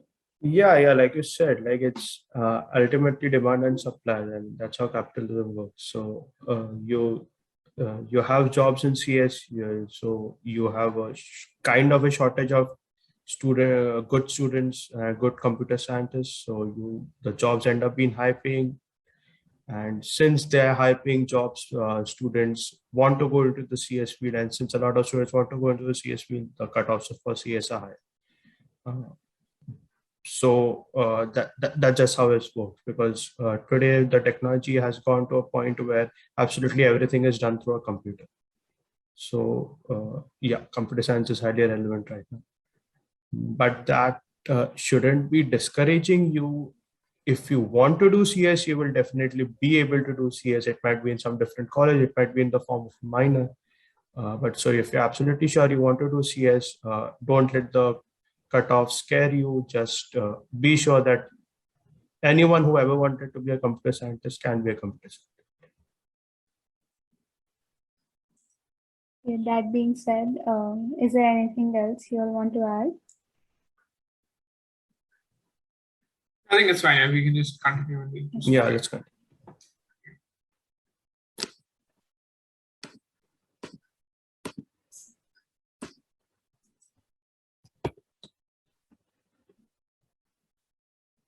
So Surya and Deep, we would like you to share your experience and what kind of job you're doing and everything, so that the audience gets an insight of what exactly an engineer does.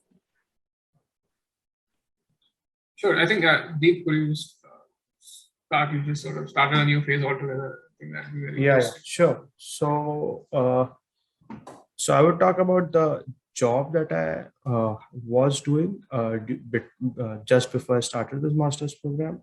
So basically, I was an AI scientist at Microsoft. So so I was in the R&D department, so I was in Microsoft Research, which is Microsoft's R&D department. So what my job was to basically use artificial intelligence and add upon Microsoft's current systems and use artificial intelligence to improve those systems somehow. So basically, I worked on the Microsoft Bing search algorithm, Microsoft Outlook, Microsoft Teams, and anything related to Microsoft Office, basically. So specifically, I would like to say, like, for example, in Bing, you have the Bing for Europe and Bing for Business, where basically the point is you have a lot more languages than English, and you have to use AI to somehow come up with ways to make sure all languages are passed and have the same level of search complexity, search indexing, so that everything, I mean, you should not just be specific to English, right? You should treat every language, at least every relevant language equally.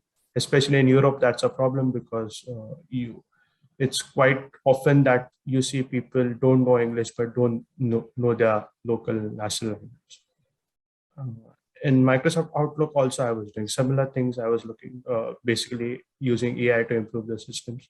So this was specific to the research part in computer science. So I would say this is something really specific. I was in computer science, I went into research, and then I went into artificial intelligence. This is something really, really interesting, and the job is really, really flexible. You have flexible work hours. I used to work occasionally. I used to have like 2 or 3 days where I used to work for 12, 15 hours, and then 3 days where I used to do nothing, because it's like, it's absolutely up to you. As long as you deliver results, as long as you have experiments to show, results to show, then you're absolutely fine. And especially companies in the big tech, they don't expect you to work more than 40, 50 hours a week. So that's great. You have great work-life balance. Yeah, but I would say it really, really, really varies across different fields, different departments. So I've seen people in finance who graduated from computer science, probably Surya at AlphaGraph, who had to work like 60 hours a week. So well, it's a little different, not that much. Yeah, but yeah, probably, yeah. So I would say this is something really into the future. It might not be super relevant while making a decision right now, but when you do talk with people, when you do decide upon departments, and when you decide upon which college to go to, and when you talk to seniors, talk to people in the industry about what kind of jobs they do ask them, like, is there a work-life balance? What are the opportunities? What's the career growth? And yeah, use that to some extent in your decision making, but let's not make that a priority.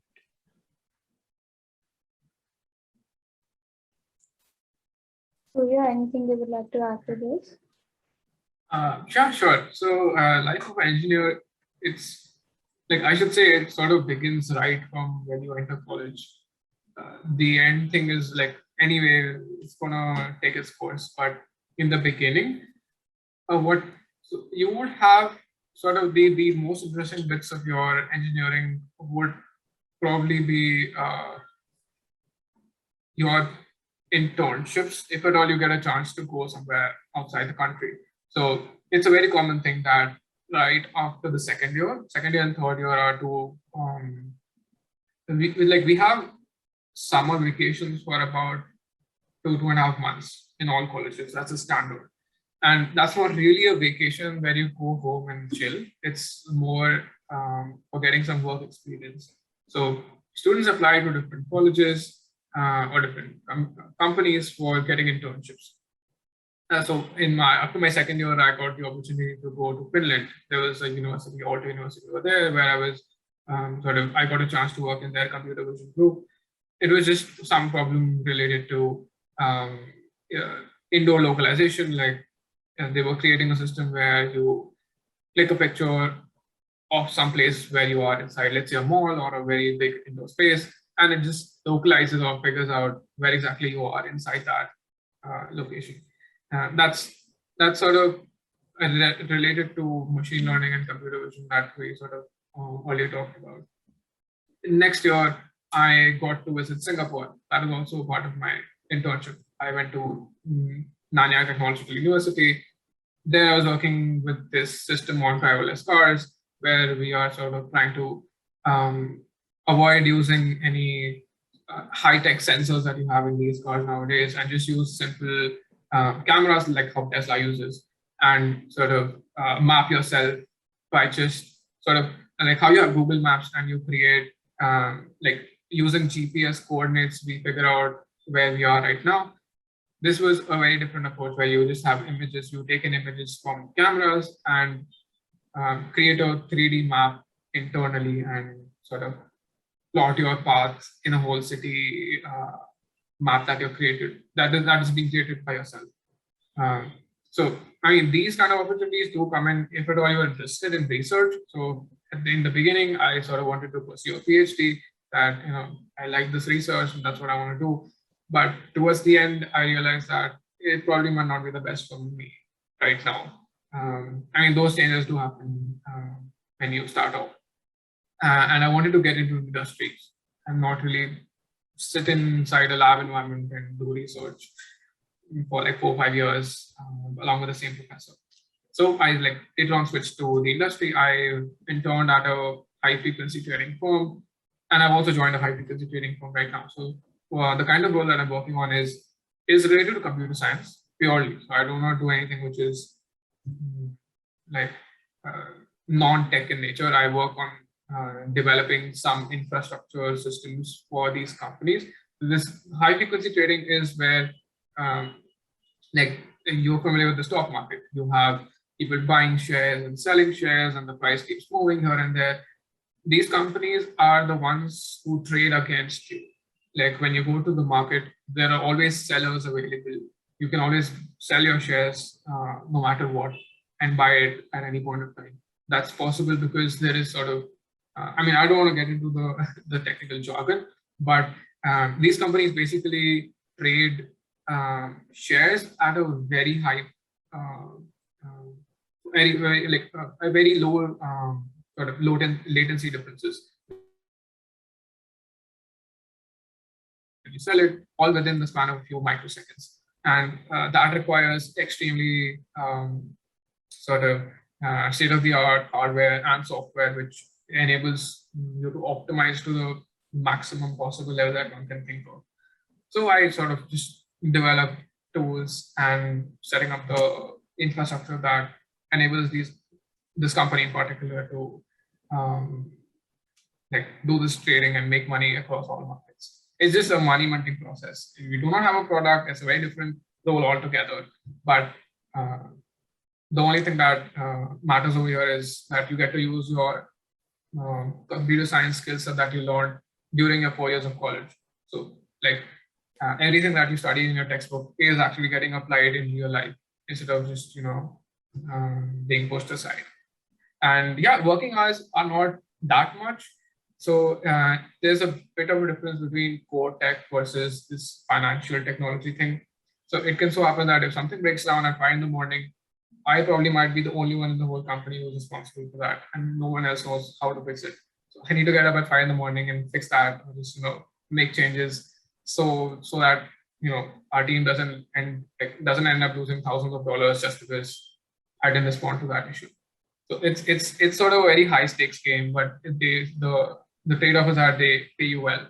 So I mean, if at all if you're fine with getting better pay at the expense of being woken up at 3 or 5 in the morning, that's something you can think of. Yeah, so I mean, I think that's more or less it. Okay, so we have reached the end of the session. If there's anyone who wants to ask questions, please go ahead. We do have a few questions. Yeah. Right. We can just take up from there. Okay, one of them asked which field or type of engineering is going to be the most beneficial in the future.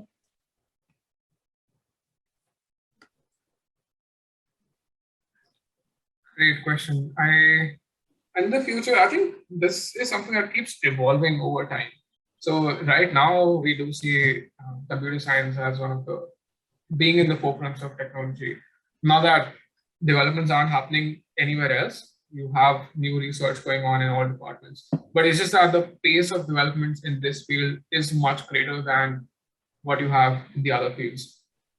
Also, it's this actually sort of does branch out every few years, and you end up having new streams from the main parent stream that was existing a few years back. For example, computer science did not exist 40 years ago. There was only electrical engineering. That was the hot thing, let's say in the 1980s. But there was this specialization within electrical engineering which dealt with computer science, the hardware as well as the software applications, and just the theoretical aspects of computer science, which now has become into a separate field that you can opt for in your undergrad or your postgrad courses. I mean, which was like not existing a few years ago. Similarly, we have this branching out happening right now, which is into AI and data science, which probably would eventually end up becoming the front runner within computer science as a specialization. And I think Deep is already involved very much into it. He would be able to elaborate better. Or maybe if this is a bit too biased because of our backgrounds. Yeah, but so I do really feel that AI is going to get much more mainstream in the future. So like I like this analogy, right? So one of our professors usually prefers this analogy. So basically, imagine aviation as an industry, right? So in the 1900s, probably the Wright brothers had the first sustained flight, right? And it took so after that, it took like maybe 10 years to get aviation flying, like humans flying, as culturally accepted and something that people accepted. Yeah, humans can fly somehow. But for the aviation industry to kick off and have commercial airplanes, it took probably another 40 years. It wasn't until the 1960s, I think, where commercial airlines were popular. There were airports in most major cities. So artificial intelligence is something like that. We are still at that culturally accepted phase where in the 1990s, probably AI started. Currently, we are at a phase where people have accepted that, yes, AI is important, AI is happening, but it's still not commercialized to the extent so it might have been commercialized, but it's not democratized. So not everyone can just book a flight, like everyone can book a flight ticket. Not everyone can just do AI calculations on their phone or something like that. And as time progresses, we are going to get into that jet age of AI where everyone who wants to have anything to do with artificial intelligence will have the opportunity to do so. And over time, yes, computer science is going to branch out into artificial intelligence, and the usual computer science is more into systems and operating systems, databases, things like that. Yeah. Okay, so we have time for one last question. Yes, just somebody want to unmute the mic and ask a question. Someone asked, how much impact does computer engineering have on mechanical?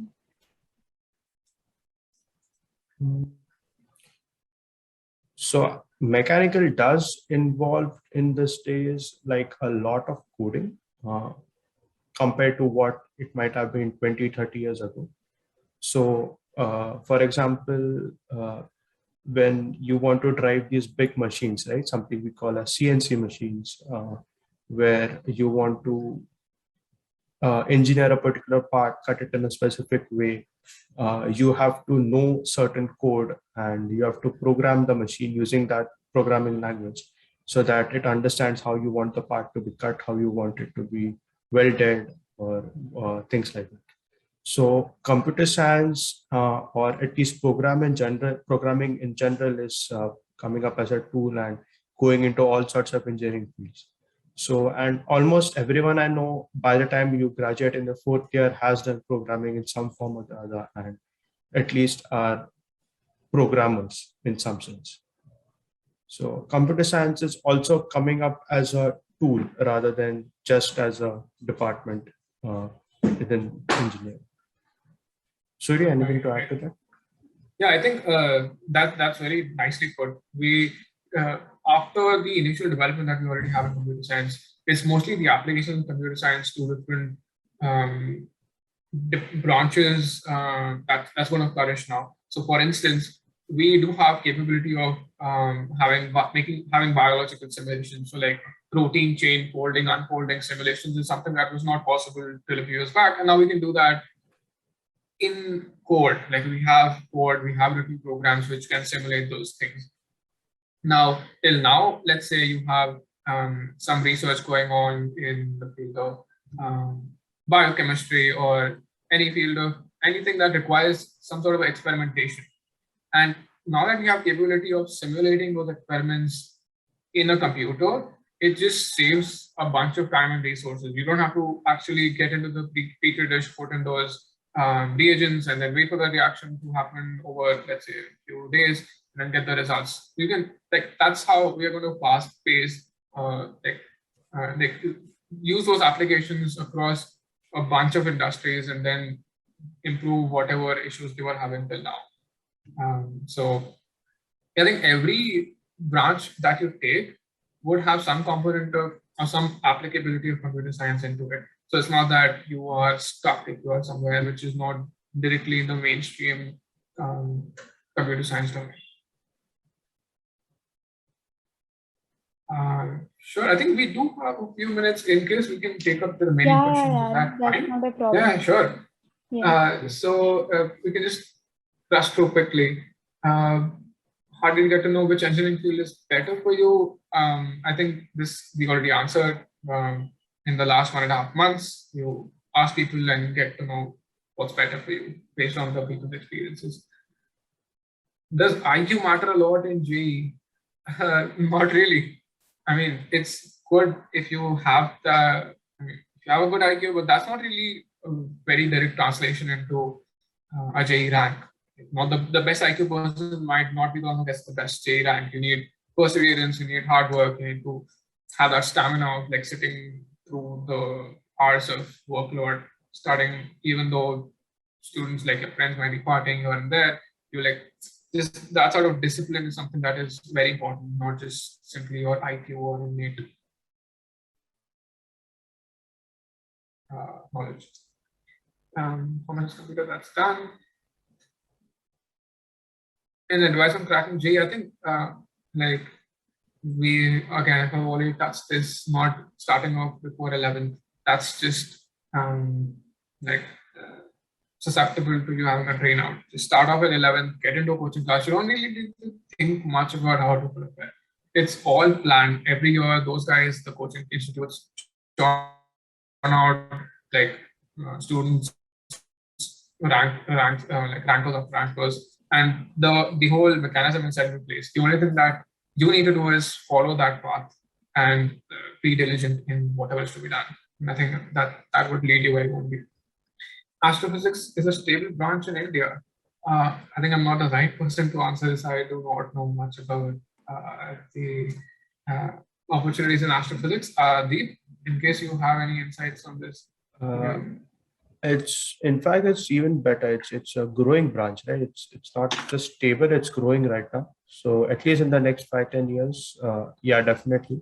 If you're really interested, just go for it. But specific to India, that's a tricky thing. Yeah, that's a specific. Right. Yeah, I think it is growing, and astrophysics does seem like a really niche field at the moment. So and so personally, I think if you are interested, then yeah, go for it. What is the best place for data science? Is there a good scope for this in the future? Yeah, definitely. Data science, AI, everything. But data science does come under AI, and if you move into data science, you can move into most of the other AI fields. And yes, there is a scope for it in the future.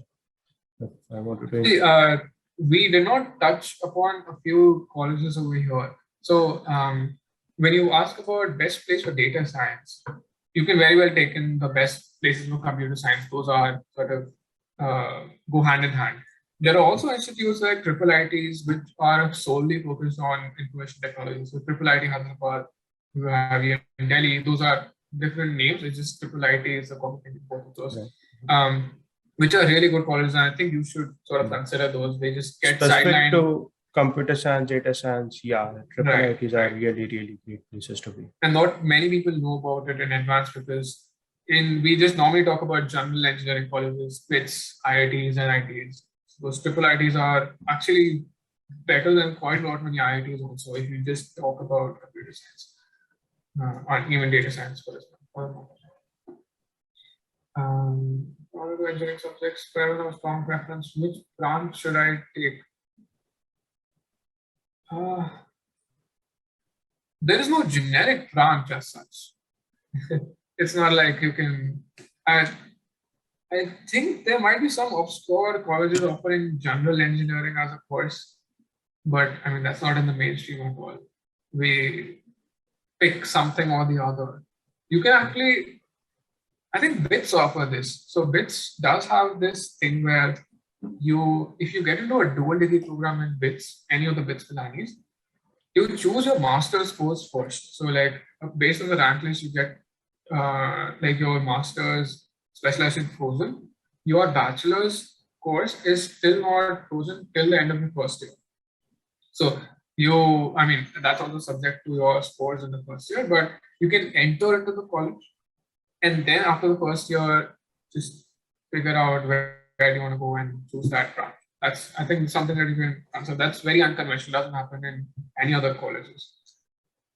Yeah, I think that mentioned we can take up more questions. We don't really, I mean, unless you have any couple of things right after we can take central. No, yeah, I can take a couple more questions here. Sure. So, does a person graduating from Caltech or an Ivy League have an advantage over an IIT graduate in getting a job abroad?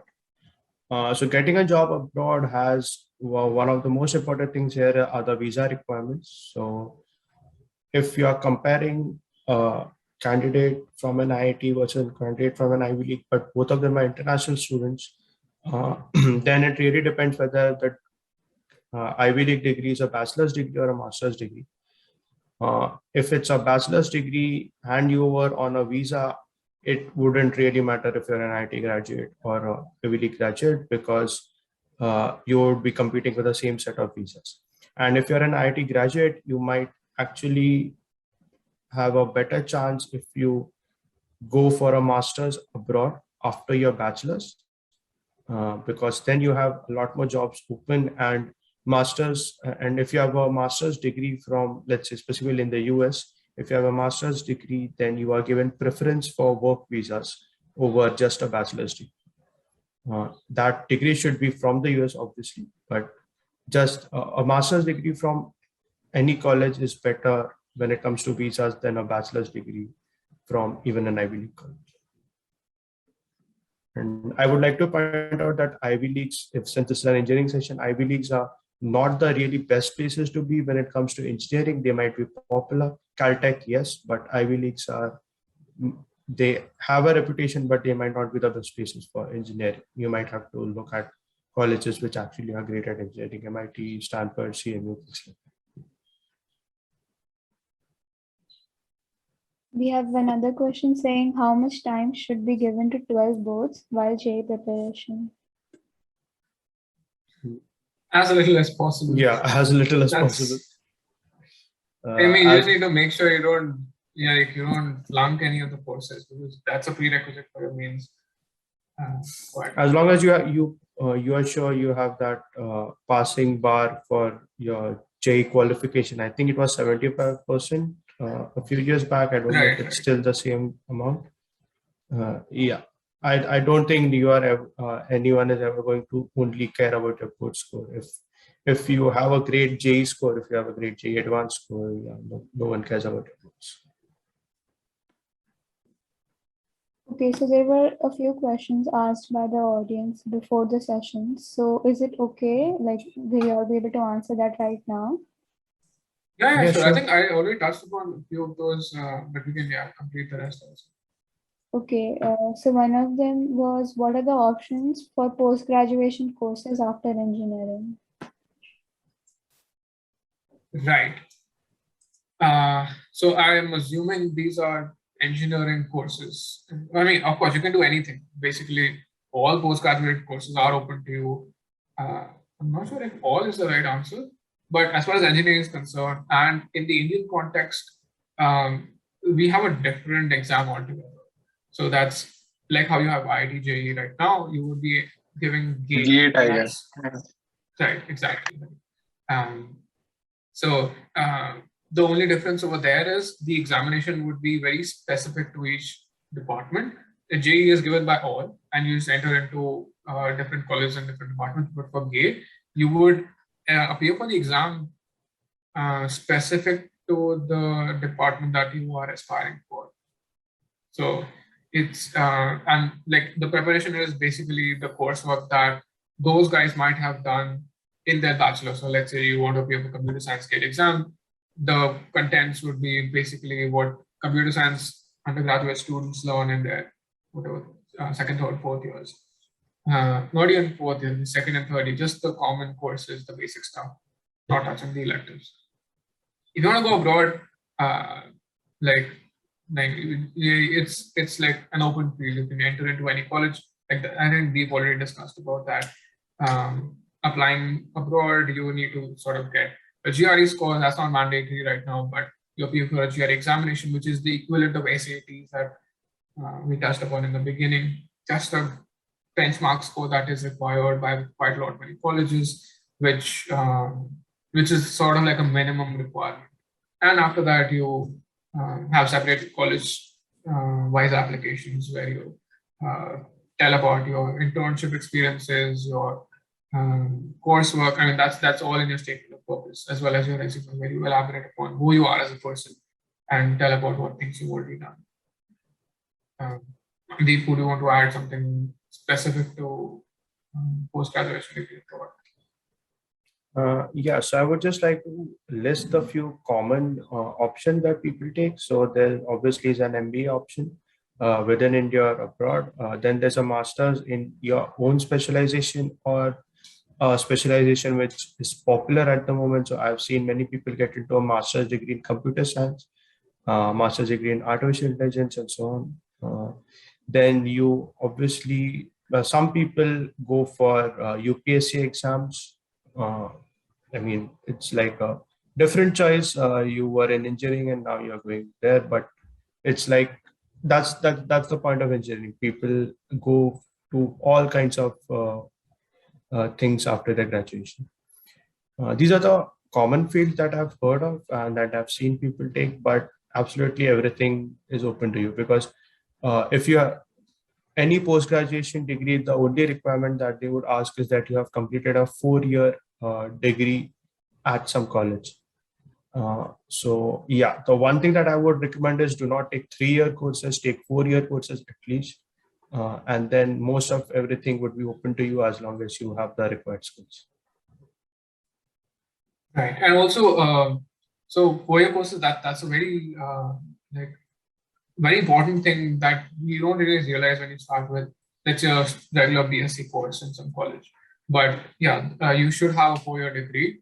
Not just that, if you plan to pursue a PhD, you can do that right after your bachelor's if you were to go to the US. But let's say you want to apply for a PhD elsewhere in Europe, etc., you would have to have a master's degree for that. You do not have this PhD right after bachelor's outside of the US. That's very specific to the US. I mean, you do your master's during the course of your PhD in that case, but you can at least apply it to US universities right after college. Okay, we have one last question. Is there a specific degree which includes training in robotics in undergrad programs itself? And what are the subject requirements for doing post-grad specialization in, say, AI or robotics? Are you talking during the undergrad? Yeah. Yeah, undergrad. So there aren't really good degrees that I'm aware of in the undergrad itself. I haven't heard of any good college in India putting up an artificial intelligence or a robotics degree. But I do know that you can get into a CS program and do specializations in AI, specializations in robotics. You could do minors in artificial intelligence. So for example, IIT Bombay recently opened a minor in artificial intelligence, and I'm sure many other colleges are going to do the same. So since these fields are really relevant and popular, but haven't yet boiled down to an undergraduate level, if you want to get into these fields, you might have to end up taking courses and minors and try to be in a relevant field like electrical, computer science, maybe mechanical, and you do either a minor or just take up courses and skills in these fields. Right. I think as far as just specifically robotics is concerned, yeah, that's true. We don't really have any popular robotics specific courses. The one thing that you can do is most of the engineering colleges will have something known as a robotics club. That's an informal thing where students come together. It is sponsored to some extent by the institute. Quite often, it's external funding. Just give some sort of conduct some events, gather some funds, or maybe, there are different ways of getting the funding. But the main point is that you do have opportunities to get into robotics in any of the reputed engineering colleges, and they usually compete in different inter-college events as well as international events. So, for example, in our college, we used to have a team which used to build a car. They just had this F1 racing competition. I think that's across a lot many IITs also. And there are some international competitions in Germany where you should build this whole car up, take it to Germany, compete over there, and then come back, maybe win sometimes or not. But that's a thing which is not formally part of your coursework. It's just that if you're interested, you can participate in those activities and learn whatever you want to learn. And companies do take note of that. If you have achieved good things in as part of some club and actually have done work and actually have come up with results, yeah, you do. Companies take notice of that, and it helps in your jobs. Okay, anything you want to add? Yeah, I think that's about best of luck for your JEE prep.